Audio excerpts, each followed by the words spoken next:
Ay, Diyos mio, yung bubong ko lumipad na. Nasaan ka na? Dugo yung iniipon ko, pero bubong ko yung nawala. Contract! Live tayo, ha? Kamusta yung bangay mo? Kita na yung full moon, oh. Hindi mo na kailangan buksan yung bintahan, no?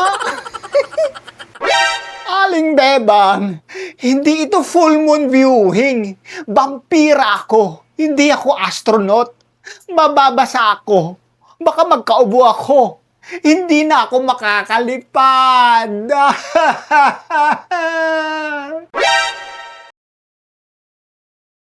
Oh, Count, anong plano mo ngayon?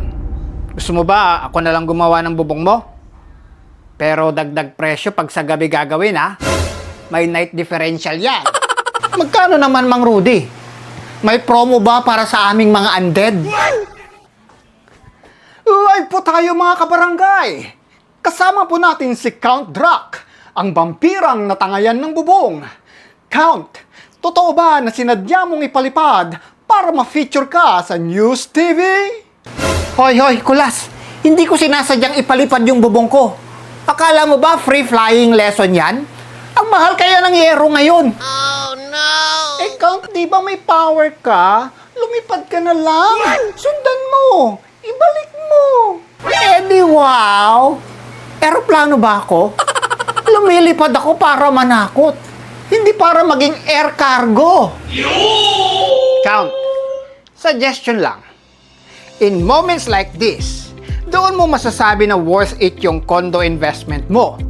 Ang daming binabaha. May tulo sa kisame, lumilipad yung bubong. Pero, pag high quality condo, in most cases, sara mo lang yung bintana, okay ka na. Resume Netflix ka na uli, di ba? Mukhang maganda yung condo na yan, ha? Magkano ba down payment dyan?